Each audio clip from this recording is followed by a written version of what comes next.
다시 일어나셔서 성령 찬미 부르시겠습니다.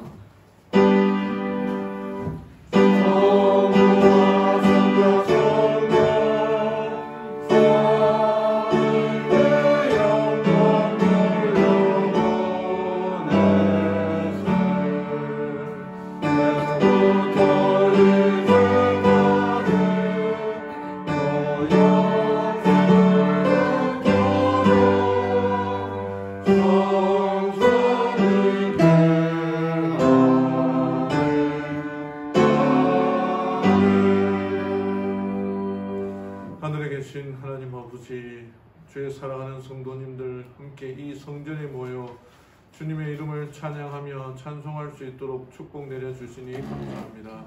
하나님, 이 시간 성령 하나님 우리와 함께 하기를 간구합니다. 성령의 인도하심을 따라 우리의 마음에 역사하시는 주의 음성을 듣고 순종하기로 결심하는 시간 되게 도와주시옵소서. 주 우리의 온 몸과 영과 혼을 다 드려 하나님께 영광 돌리는 시간 되게 인도하여 주시옵소서.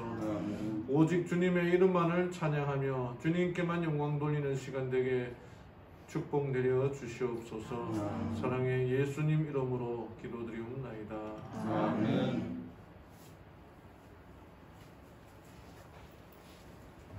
첫 찬미 28장을 부르시겠습니다. 찬미 후에 하미순 집사님 대중을 대표해서 기도 드리시겠습니다.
하늘에 계신 하나님 아버지, 한 주 동안도 주님의 보호하심 속에서 큰 어려움 없이 잘 지내게 하시고, 오늘 주님의 날 안식 시간에 다시금 저희의 눈을 하늘을 바라보게 하시며 우리 연약한 믿음을 다시금 충전하게 하여 주시오니 감사드립니다. 주님, 죄 많은 우리의 모습들을 주님 긍휼히 여겨주시옵시고, 저희들의 죄된 생각과 또한 이기적인 모든 욕심들 주님 안에서 정결한 마음으로 주여 새롭게 하여 주시옵소서. 주님, 저희 참나님 교회를 사랑하여 주셔서 주님, 각 성도님들 연합하여 주의 선한 뜻을 이루는 아름다운 우리 교회 되게 하여 주시옵소서. 각 개인마다 또 우리 각 성도님들 가정마다 주님의 은혜와 사랑이 충만하기를 간절히 원합니다. 주님, 특별히 우리 모두의 자녀들 위해 함께하기를, 주님의 은혜와 사랑이 함께하기를 기도합니다. 우리 모든 자녀들이 영육간의 건강할 수 있도록 도와주시고, 선과 악을 잘 분별하게 하여서 주의 선한 길, 바른 길로 바른 길을 선택하며 나아가는 우리 모든 자녀들 되게 하여 주시옵소서. 이 시간에 우리 목사님 주님의 말씀을 전할 때에 주의 성령 하나님 함께 하심으로 우리 모두가 다 은혜 받는 귀한 시간 되게 하여 주시옵소서. 이 모든 말씀 우리 구주 예수님의 이름으로 간절히 기도드리옵나이다. 아멘.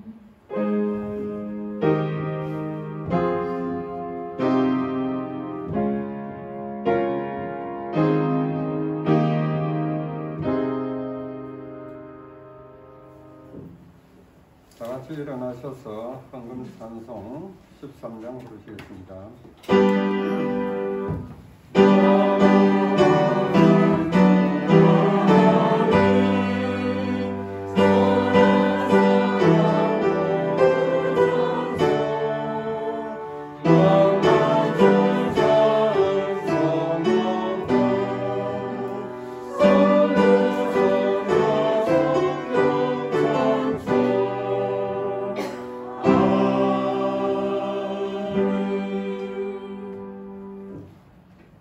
하늘에 계신 하나님 아버지, 하나님의 은혜를 생각할 때마다 진심으로 감사를 드립니다.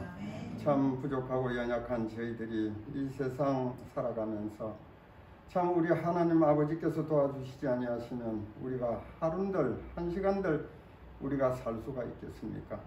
지난 한 주 동안도 우리 모든 성도님들의 개인과 가정을 지켜주신 우리 하나님 감사합니다. 저희들도 열심히 활동하여 얻은 일을 우리 주님께 감사함으로 이 시간 드렸습니다. 열의 하나를 구별해서 드린 손들 위에 주님 약속하신 축복을 허락하여 주옵시고, 또한 여러 가지 감사한 제목으로 드린 모든 헌금 위에도 주님의 복이 함께하여 주셔서 그들의 가업과 그들의 온 가정에 평안을 허락하여 주옵소서. 이 드린 헌금이 나아가 크게 사용되어 주의 뜻을 이루는 자금이 될 수 있도록 하나님 함께하여 주시기를 예수님의 이름으로 기도드리옵나이다. 아멘.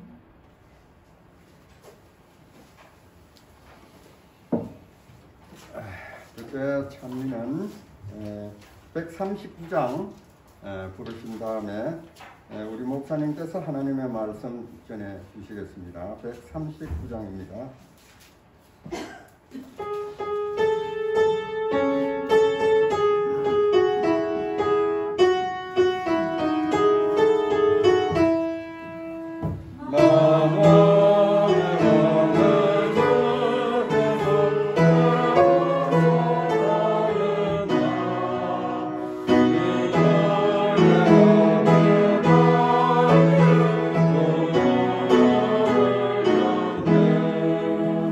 Sing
은혜와 은총이 우리 함께한 모든 성도님들에게 임하기를 바랍니다.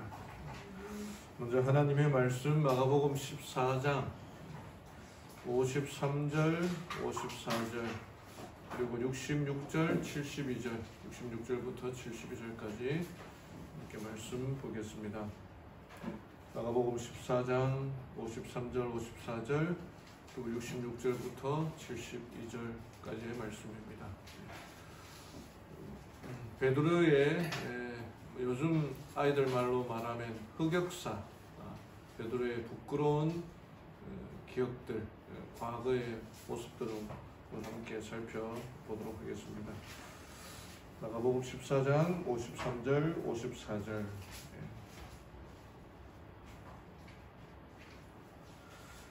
제가 흥정역 버전에 있는 말씀으로 여러분들에게 읽어드리겠습니다.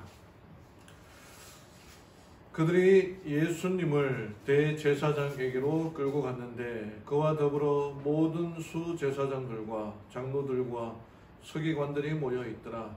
베드로는 멀찍이 떨어져서 그분의 뒤를 따라 대제사장의 관저에까지 들어가 하인들과 함께 앉아 불을 쬐며 몸을 녹이더라.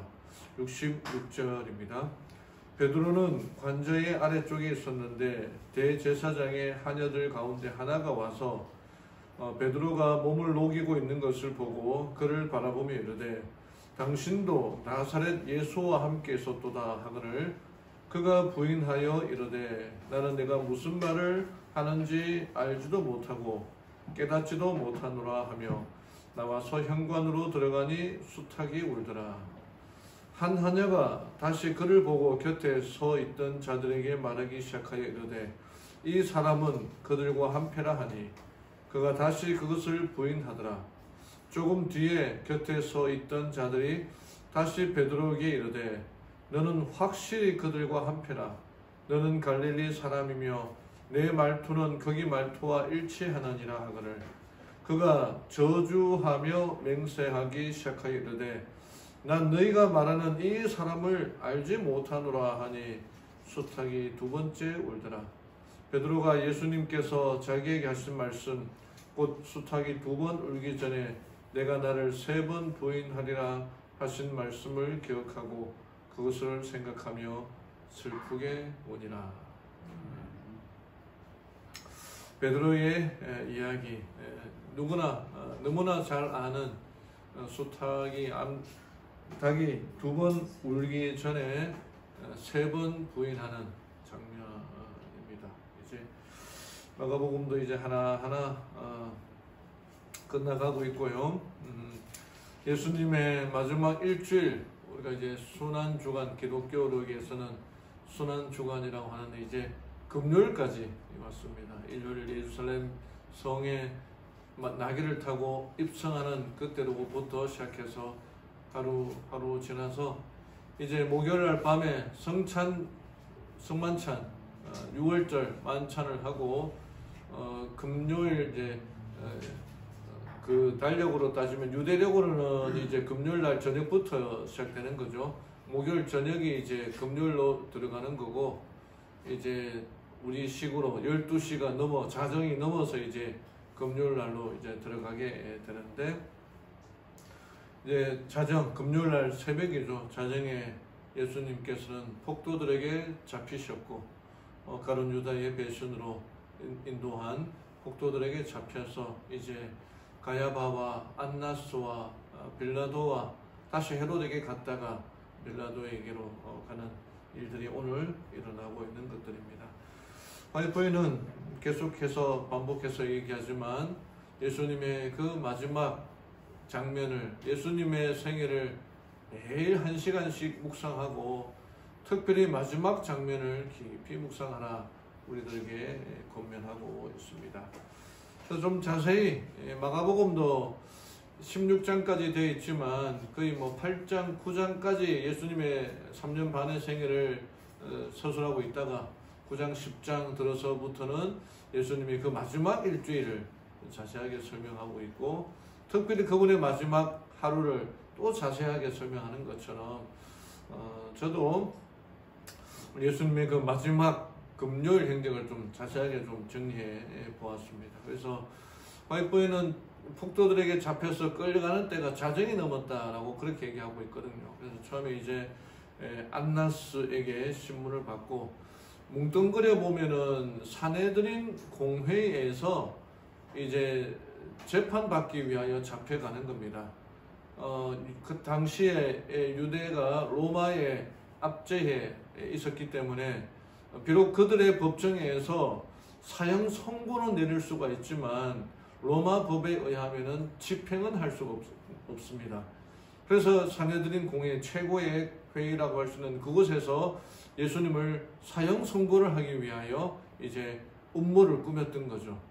그래서 이제 당시에 대제사장은 가야바였지만 실제적으로 안나스가 가야바의 장인이었던 안나스가 이렇게 실권이라 그럴까요? 좀 이렇게 백성들로부터 대제사장이라고 하는 그런 칭호를 받고 있었고, 이 안나스 입장에서는 이 일들이 수월하게 처리하기 위하여 가야바 실제적인 대제사장에 가기 전에 예비 신문을 통해서 예수님을 그 예수님에게 흠을 잡고 사형 선고를 내리기 위한 예비 단계였습니다. 그래서 안나스가 먼저 예수님을 신문하고 그 다음에 이제 가야바에게 가서 사내들인 회의의 의장인 가야바에게 가서 이제 선고를 받고, 근데 이제 가야바가 예수님을 신문을 해도 예수님이 정말 모든 것을 알고 계신 것처럼 입다 번긋하지 않고 있다가 내가 예수님이냐 하나님의 아들이냐 라는 말에 예수님이 나는 하나님의 아들이고, 장차 지금은 너가 나를 재판하는 자리에 있으나 장차 인자가 오는 그날에 운자의 우편에 서 있는 예수님을 보게 될 것이다. 요거 말하게 됩니다. 화이트보이는 이에 대하여 정말 자세하게 설명하고 있는 가야바의 그 심정까지도 설명하고 있는데, 가야바는 성령으로 그의 마음이 감동을 받고 회개하려고 할 번 이렇게 왔다 갔다 하는 모습을 보게 됩니다. 그러니까 예수님의 그 능력은 가야바라 할지라도 이 안나스나 가야바나 화이트보이는 무정하고 잔혹한 사람이었다. 대제사장인데 그럴 수가 있을까요? 근데 그렇게 하였다라고 좀 파렴치한 사람이었다라고 그렇게 얘기하는, 그의 마음까지도 예수님의 성령의 역사가 임재해서 마음이 이렇게 왔다 갔다 하는 모습을 보는데, 그 감동하심에 가야바는 인정하지 않고 그의 옷을 찢어버립니다. 대제사장의 옷은 찢어서는 안 됐습니다. 모세의 법에 의하면 대제사장이 입고 있는 옷을 찢는 사람은 사형 선고를 하는 거예요. 근데 이 가야바는 예수님에 대하여 사형 선고했지만 실제적으로 자기 옷을 찢음으로 자기에 대해서 사형 선고를 한 것입니다. 그런 의미가 있는데 하나하나 나중에 살펴보고요.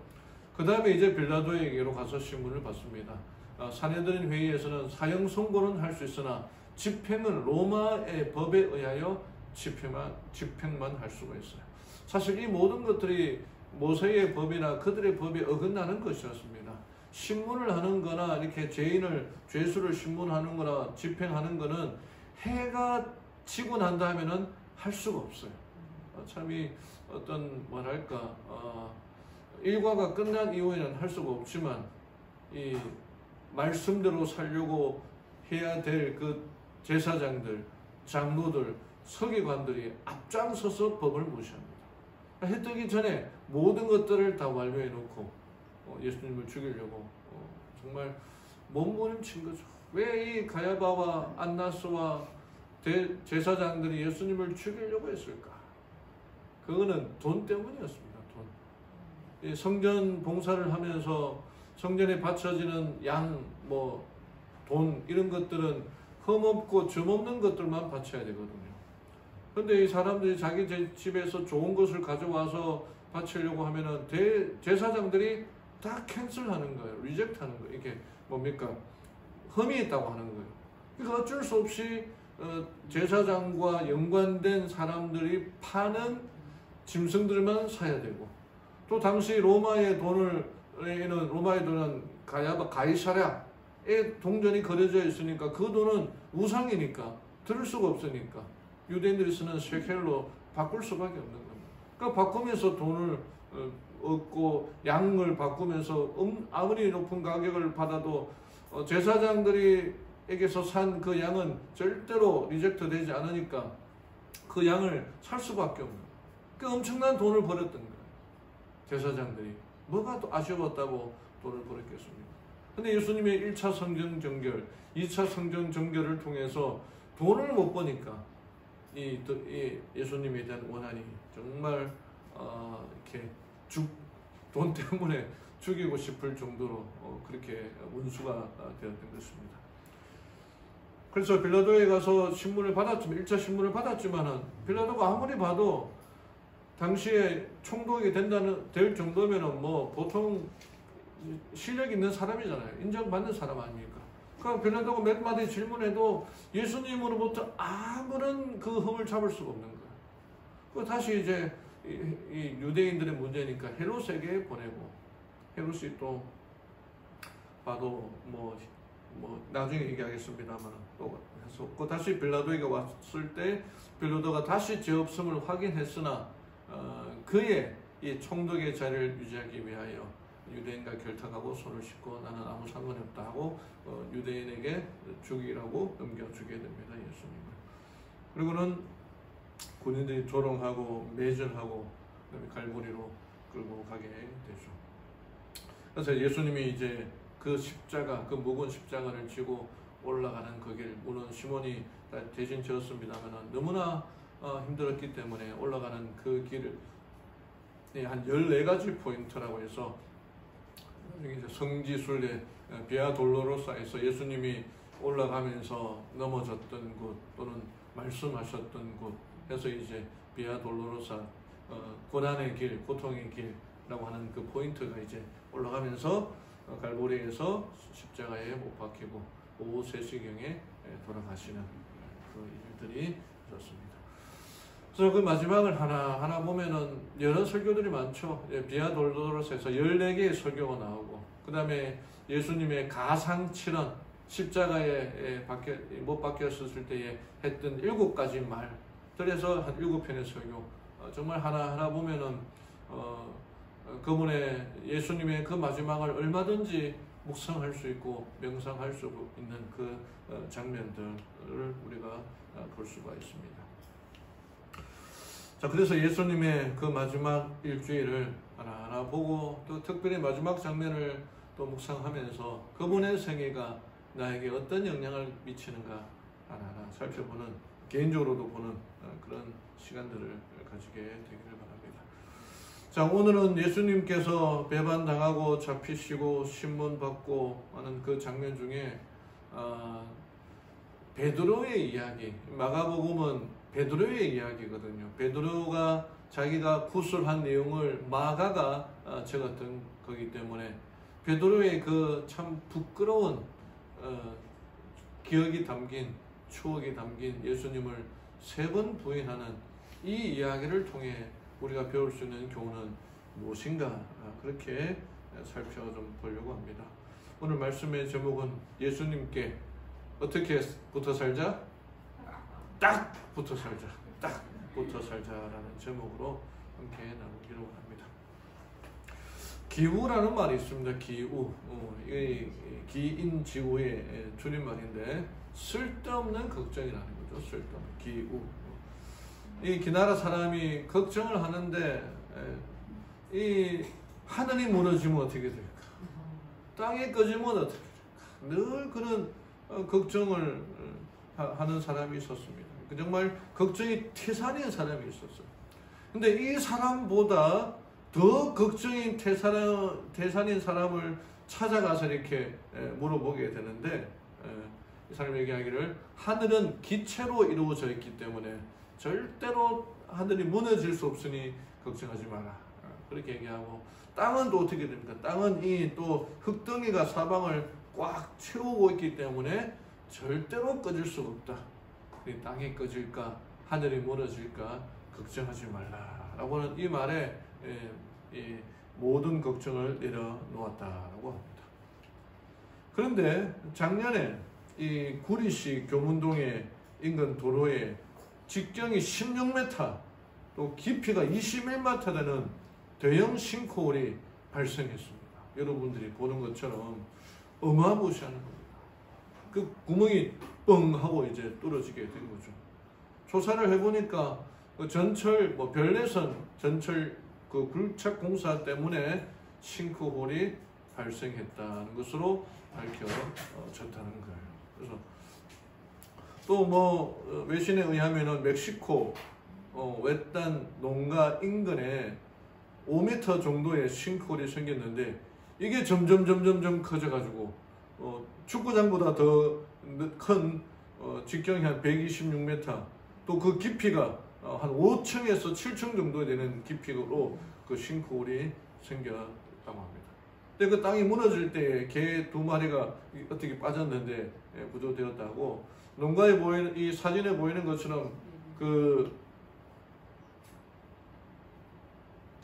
이게 사진에 보이게 그 농가가 있는데 이 농가도 일부가 붕괴되어서 싱크홀에 빠져들 뻔한 아주 위험한 아찔한 순간이었다고 합니다. 이것도 연구에 조사해 보니까 인근 공장인 지하수를 너무 많이 파내어서 그렇게 되었다고 합니다. 지금은 이제 땅에 꺼질까 걱정해도 그건 쓸데없는 걱정이 아니에요. 정말 땅도 꺼질 리가 없다고 하는 장담할 수 없는 세상이 되었습니다. 옛날에는 죽는 것도 어느 정도 순서가 있었는데 지금은 순서가 없어요. 일찍 태어났으면은 그 순서가 있는데, 태어나는 순서는 있는데 죽는 순서는 없을 정도로 뭔가 이렇게 어떤 일이 일어날지 모르는 그 시대가 되었고, 염려 안 할 수가 없고 걱정 안 할 수가 없는 시대가 되었습니다. 며칠 전이죠. 이 대구에서 그 변호사 사무실에 어떤 사람이 뭘 들고 들어가지고 불을 내가지고 거기에 7명이나 되는 사람이 20분 동안 불이 나서 꺼졌는데 그 20분 동안에 7명이 죽고 40명이 그 연기를 마시고 부상당하는 그런 사건도 있었습니다. 그러니까 지금은 이제 언제 죽을지 모르는, 걱정할 수밖에 없는 그런 시대가 되었는데 우리 주님께서 이렇게 말씀하시죠. 두려워하지 말라, 내가 너와 함께함이라. 놀라지 말라, 나는 내 하나님이 됨이라. 내가 너를 굳세게 하리라. 참으로 너를 도와주리라. 참으로 나의 의로운 오른손으로 너를 붙들이라. 이렇게 말씀하시고 계십니다. 그래서 이런 때일수록 우리가 어떻게 해야 되느냐? 예수님께 딱 붙어 살아가야 되는 것입니다. 오늘 읽은 이 본문의 말씀은요, 베드로는 예수님께 딱 붙어 살지 못했어요. 나옵니다만은 멀찍이 떨어져서 그렇게 살았던 사람이 베드로입니다. 베드로가 예수님을 3번이나 부인한 이 사건은 아이들도 다 알 정도로 너무나 유명한 이 이야기를 통해서 왜 베드로는 자기의 이 이야기를 하면서 기록으로 남겼을까? 이 베드로는 이 이야기를 통해서 우리들에게 주고자 하는 그 교훈이 무엇일까? 하나 좀 살펴보도록 하겠습니다. 왜 베드로가 이렇게 시험에 빠졌나? 첫 번째는 그는 비교를 잘하는 사람이었어요. 29절에 보면은 24장, 베드로가 그분께 이르되 모두가 실족할지라도 나는 그렇지 아니하리이다. 요한도 예수님을 버리고 야고보도 예수님을 버리고 나다나엘을 예수님을 버리고 다 예수님을 버린다 하더라도 나는 예수님을 버리지 않겠습니다. 그렇게 얘기했습니다. 그때 예수께서 그에게 이르시되 진실로 진실로 내가 내게 이르노니 이날 곧 이 밤에 수탉이 2번 울기 전에 너가 3번 나를 부인하리라 하시니라. 예수님께서는 예언을 하셨어요. 제자들이 다 나를 버릴 거야. 근데 베드로는 절대로 자기는 안 버리겠다. 다른 요한 이런 이 베드로의 특징이 뭐냐면은 비교를 잘하는 사람. 다른 사람은 다 버리겠지만 자기는 버리지 않겠습니다. 이런 요한복음 21장에 이런 사건이 있습니다. 이제 예수님께서 부활하시고 제자들과 함께 모여서 생선국 먹고 떡국 먹고 이렇게 얘기를 하다가 베드로에게 내가 나를 사랑하느냐 3번이나 질문하죠. 내가 나 사랑하느냐. 그래서 이제 베드로가 부끄러워가지고 예수님, 제가 예수님을 사랑하는 줄 주께서 아십니다. 그렇게 그 말밖에 못했습니다. 그리고 예수님께서 베드로의 마지막 죽음을 얘기하시는데 내가 영광스럽게 죽을 것이 아니라 내가 처음에는 스스로 젊었을 때는 원하는 곳으로 다녔지만 늙어서는 내 팔을 벌리느니 남이 내게 띄우고 원하지 않은 곳으로 데려갈 것이다. 그렇게 예수님께서 예언을 하십니다. 그러니까 베드로가 듣고 아 그렇구나, 내가 그렇게 죽어야 되나 보다, 무슨 의미인지는 모르나 잘 명심해야겠다, 그렇게 생각할 텐데 이 베드로가 자기만 보는 게 아니라 옆에 딱 쳐다보니까 요한이 성만찬 예식할 때 그 요한이 예수님의 품 안에 딱 안겨가지고 정말 사랑받는 그 제자 요한이 그 눈에 보인 거예요. 그래가지고 이 베드로가 뭐라고 합니까? 요한을 가리키면서 예수님, 요한은 어떻게 죽겠습니까? 그렇게 질문을 하는 거예요. 이상하죠? 우리 뭐 장로님 이렇게 될 것입니다라고 이렇게 뭐 예수님 얘기 말씀하시면은 장로님은 우리 그렇게 듣고 하면 되는데, 그럼 옆에 박경옥 장로님은요? 뭐 이렇게 물어보는 것과 똑같은 겁니다. 얼마나 이 베드로는 비교하기를 좋아하는 사람이었습니까? 제가 이 누가복음 9장 11절에 보면은 바리새인의 기도의 특징이 나와요. 근데 기도를 어떻게 해요? 하나님, 저는 저 세리와 같지 않냐고, 토색하는 사람들, 불의를 행하는 사람들, 가늠하는 사람들과 같이 아니함을 감사합니다. 비교하는 신앙. 여러분, 우리의 신앙에서 내가 저보다 낫지 않느냐, 그런 비교할 필요 없어요. 우리의 표준은 예수 그리스도를 바라봐야 됩니다. 베드로는 이 예수님을 바라봐야 됐었습니다. 그 예수님을 바라보지 않고 저 요한은 어떻게 될까, 야고보는 어떻게 될까, 너무나 호기심이 많은, 궁금증이 많은 사람이었습니다. 한 아들이 쓴 글을 제가 읽었습니다. 아버지의 노트라고 하는 글이었습니다. 아버지가 살아 생전에 자식들에게 절대로 보여주지 않았던 두 권의 노트가 있었습니다. 다른 어떤 일에도 비밀이 없었지만 오직 이 노트에 대해서만큼은 함구하셨다고 합니다. 그러니까 그 아들이 얼마나 궁금했을까요? 그 노트에 얼마나 귀한 글들이 적혀 있었을까요? 혹은 채권, 채무 관계에 엄청난 내용들이 그 안에 있었을까요? 혹은 비자금 목록이나 그런 것들이 있었을까요? 아버지가 돌아가시고 난 다음에 아들은 아버지 유품을 정리하면서 그 노트 두 권을 가지고 와서 처음으로 보았다라고 합니다.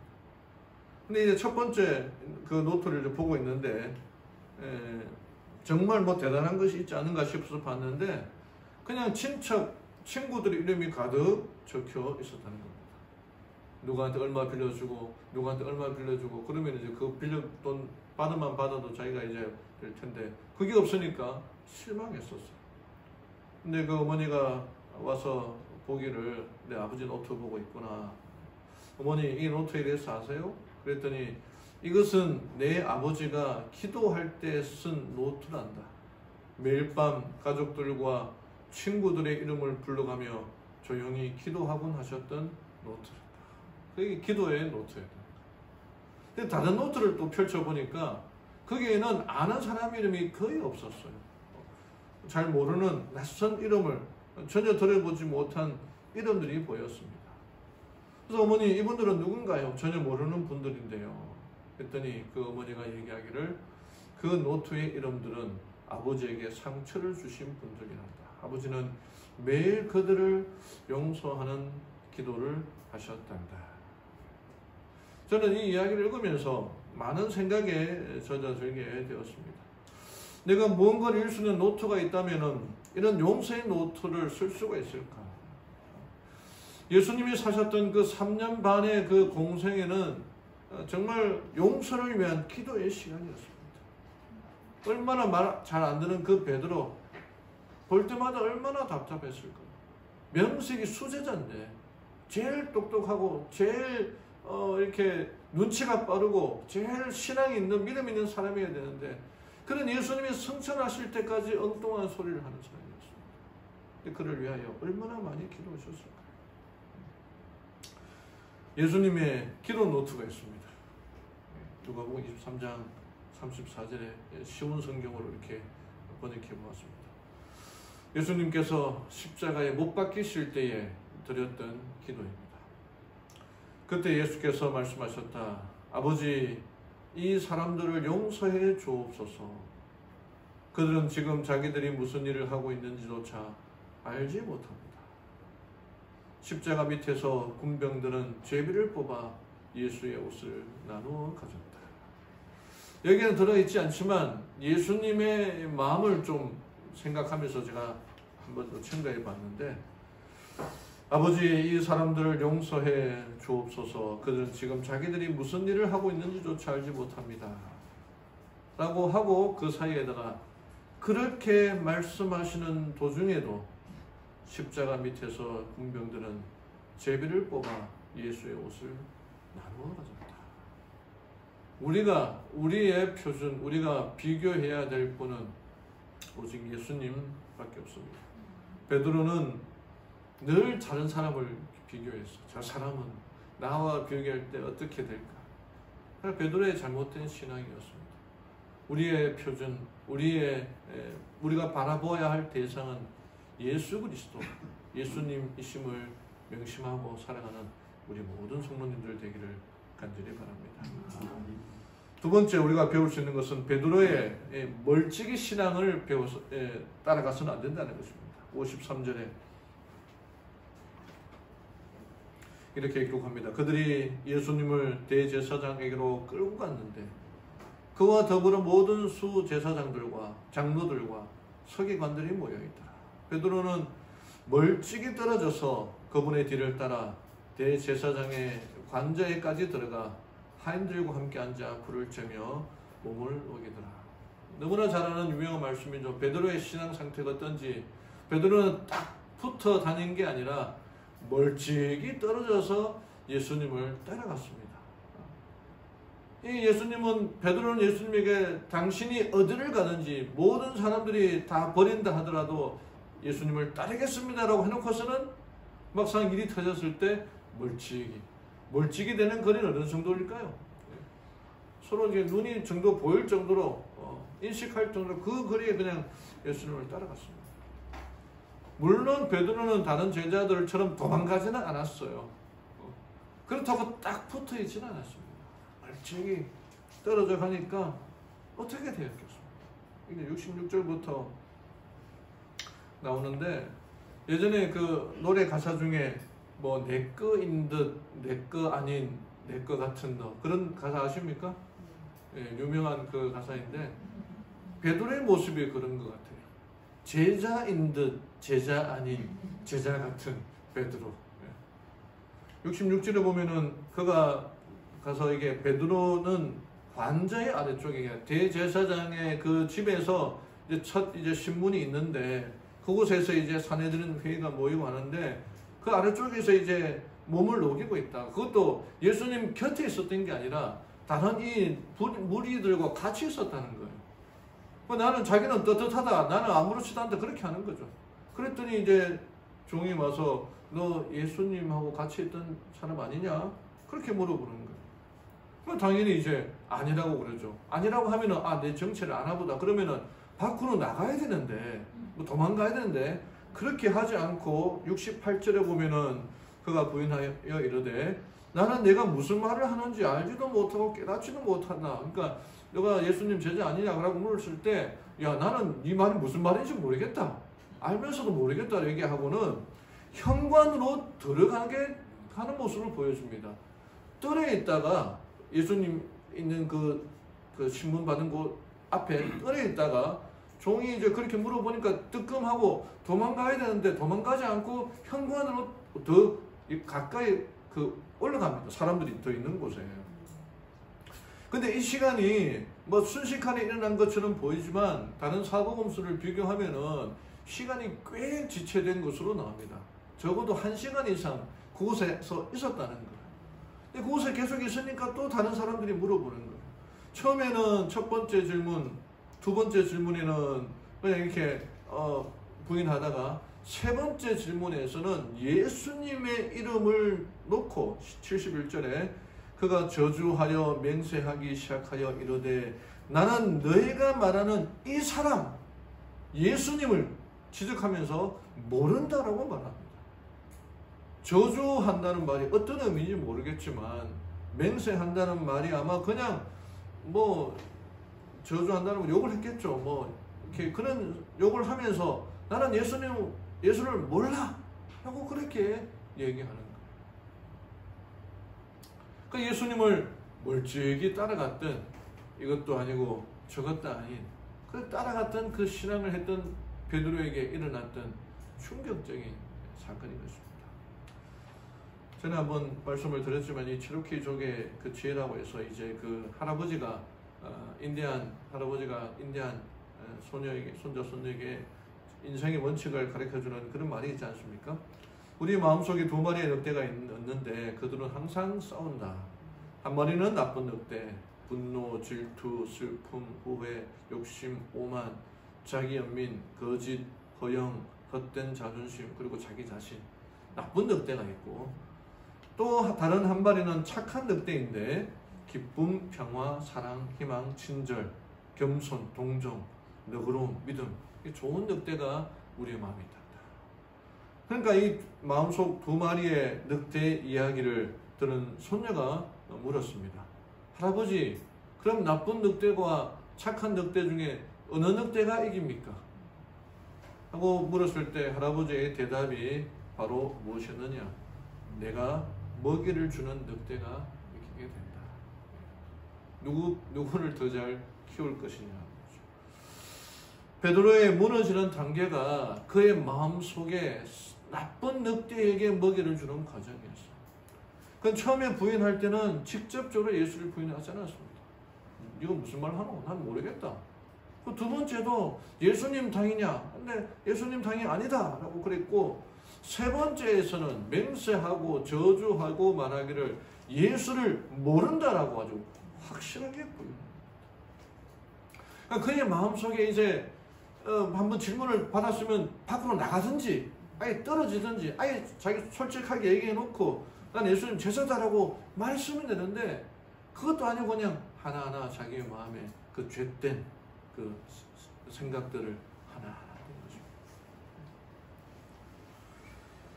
그러다가 화이트보이는 나중에 이런 선한 음성이 내 마음에 들어올 때 그 음성을 거절하고 거절하면은 그 양심은 화이 맞은 양심이 된다.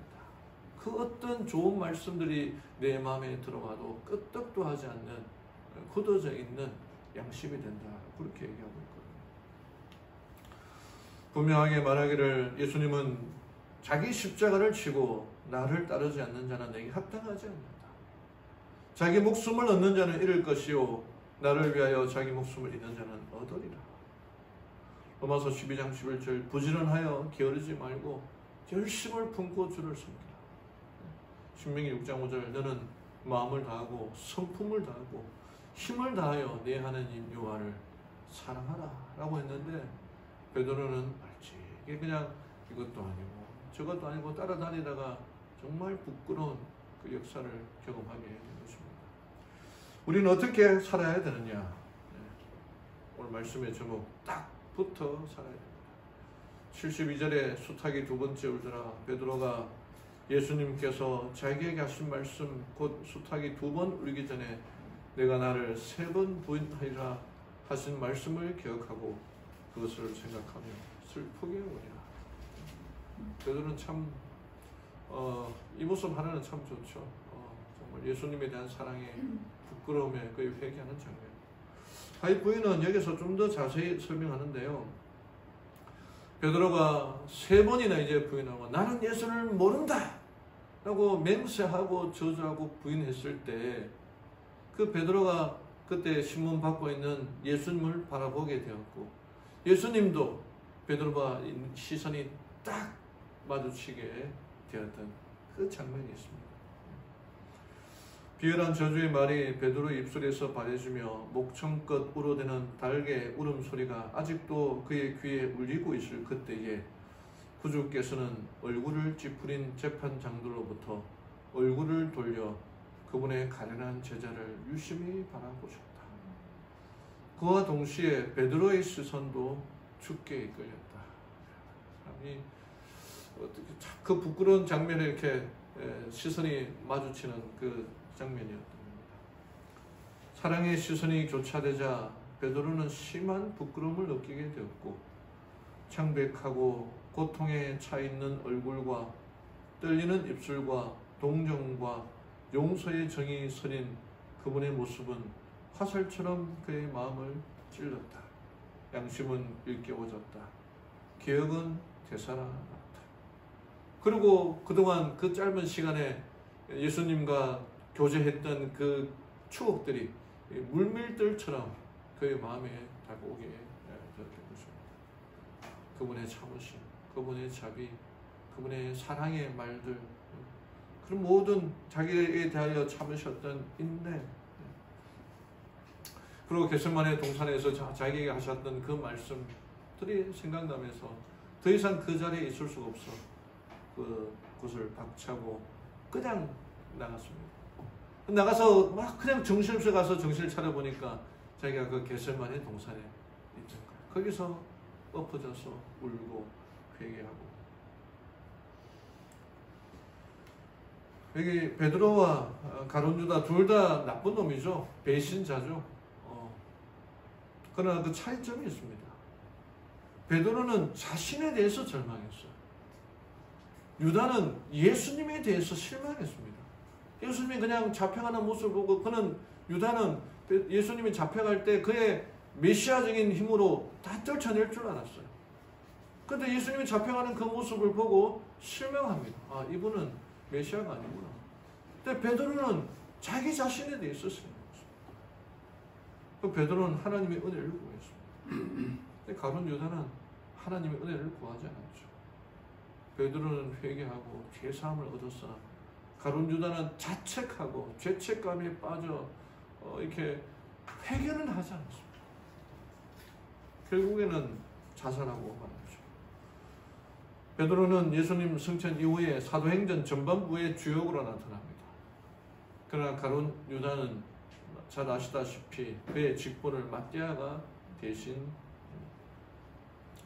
한번 하게 되고 그의 이름은 배신자의 이름으로 지금까지 우리들에게 남아 있습니다. 우리가 어떤 때는 가룟 유다처럼 범죄할 수도 있고 살아갈 수도 있습니다. 그러나 베드로의 이야기를 우리가 생각해야 될 것입니다. 베드로는 자기 자신에 대해서 실망하고 하나님의 은혜를 구했던 사람입니다. 우리가 범죄하고 죄 짓는 것은 하나님 때문이 아니에요. 나 때문인 거죠. 나에 대해서 실망하는 건 있을 수 당연하죠. 예수님을 찾아야 돼요. 그분의 은혜를 구해야 되는 것입니다. 저는 한번 소개해 드렸지만은 예수님께 딱 붙어 살자라는 책이 있어요. 제목이 너무너무 좋습니다. 이 책도 마가복음을 이렇게 기자의 형식으로 이렇게 인터뷰하면서 마가복음을 풀어 쓴 책입니다. 마가복음을 묵상하면서 예수님의 발자취를 딱 따라가다 보니까 아, 예수님께 딱 붙어 사는 것이 최고로 좋은 것이구나. 그렇게 해서 제목을 지었던 것입니다. 이 책이 이렇게 기록되어 있어요. 사람을 더럽히는 것은 우리 내면에 숨어있는 악한 생각들입니다.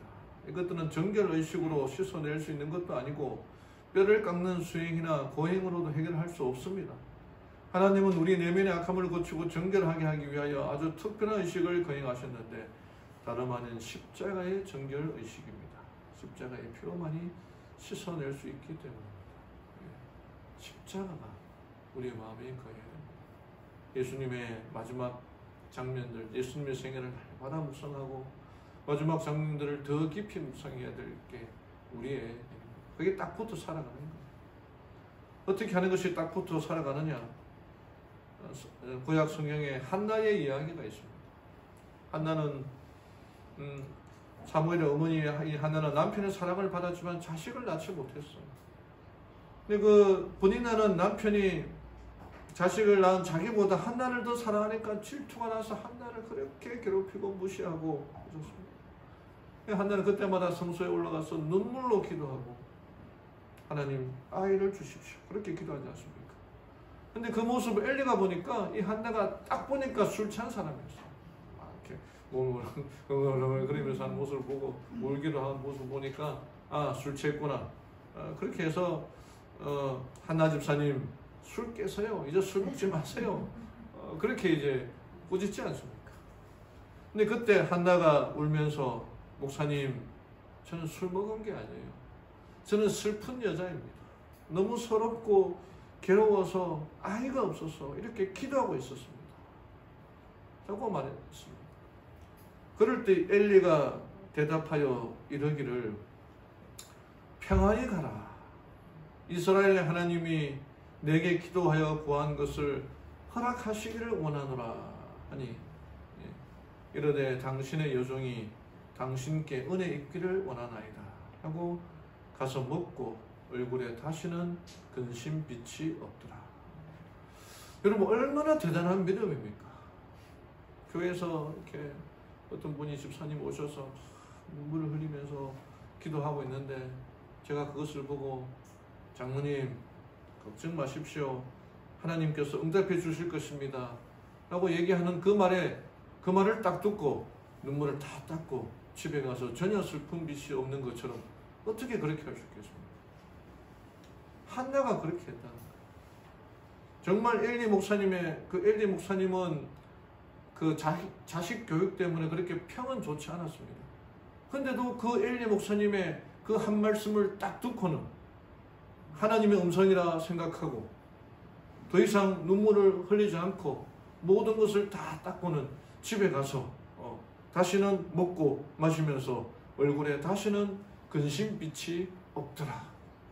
이 믿음이 우리의 믿음이 되어야 됩니다. 이 신앙이 예수님의 딱 달라붙는 신앙이 되어야 되는 것입니다. 우리가 성경에서 수많이 얘기하죠. 염려하지 말라, 걱정하지 말라, 근심하지 말라. 왜 그런 얘기를 합니까? 염려하고 걱정하면은 하나님과 멀어지는 거예요.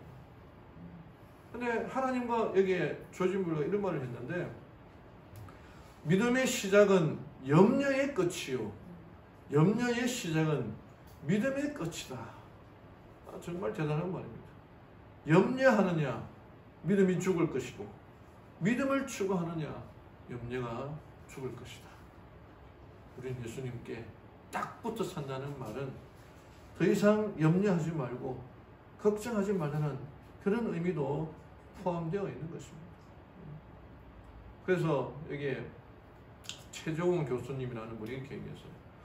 피트니스 클럽에서 운동을 하면 몸 근육이 키워지듯 생각의 근육도 훈련하면 키워집니다. 여러분 감사근을 키우십시오. 할배근 아닙니까? 할배근, 이두근, 삼두근 그런 근육이 이름이 있는 것처럼 감사근이 있습니다. 감사근은 뭐예요?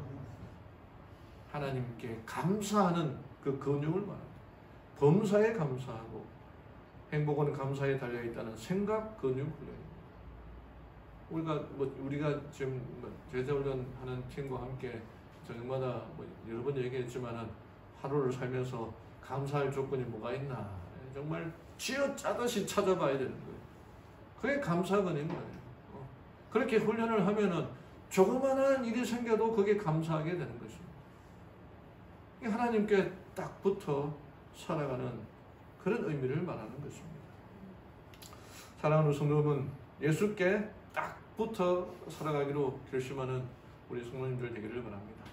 옆 사람을 비교하지 말고 옆 사람의 신앙을 비교하지 말고 오직 예수님을 나의 표준으로 삼고 그분을 깊이 생각하고 명상하는 우리 모두가 되기를 바랍니다. 베드로처럼 멀찍이 예수를 따르는 신앙이 아닌 딱 붙어 살아가는 그리스도인 되기를 원합니다. 딱 붙어 산다는 것은 하나님의 말씀을 늘 암송하고 묵상할 뿐 아니라 감사하며 염려하지 말고 걱정하지 말고 감사하며 살아가는 삶을 말합니다. 하나님께 모든 것을 의지하고 기뻐하며 살아가는 우리 모든 성도님들 되기를 바라며 오늘 말씀을 마치겠습니다. 아멘.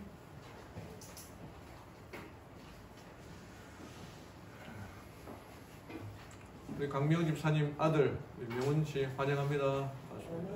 저는 예배 중에 들어와서 장로님 아들인가 싶어서 너무 잘생겨가지고 우리 장로님 집사님 아들인가 싶어서 놀랐는데 딱 강 집사님 옆에 딱 가는 걸 보고 그때 알았어요. 진심으로 환영합니다. 마치는 찬미 450장 찬미 부르고 제가 기도하고 마치겠습니다.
하늘에 계신 하나님 아버지, 베드로가 실수하고 실패할 수밖에 없었던 이유가 예수님로부터 멀찍이 떨어진 신앙을 하였기에 그가 실수하였음을 알고, 하나님, 우리들은 정말 예수님께 딱 붙어 살아가는 그리스도인 되게 인도하여 주시옵소서.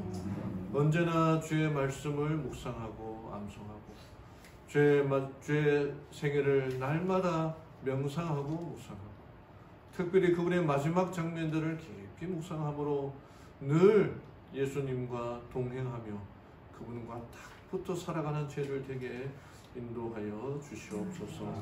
또한 하나님께서 우리들에게 베풀어 주신 그 은혜와 축복이 얼마나 감사한지 날마다 감사하며 살아가는 죄를 되게 인도하여 주시옵소서. 염려하지 말라 하였으니 염려하지 말고, 걱정하지 말라 하였으니 걱정하지 말고, 오직 기뻐하며 감사하며 살아가는 죄를 되게 도와주시옵소서. 사무엘의 어머니 한나에게 엘리 제사장의 말을 임하였을 때에 그 말을 그대로 믿고 따라갔던 것처럼, 하나님, 우리도 주의 말씀을 그대로 믿고 따라가고 믿음대로 살아가고 말씀대로 살아가는 죄를 되게 인도하여 주시옵소서. 이제는 하나님의 사랑과 예수 그리스도의 은혜와 성령의 교통하심이 함께한 모든 무리들에게 임재해 주시옵기만을 사랑 많으신 예수님의 이름으로 간절히 기도드리옵나이다. 아멘.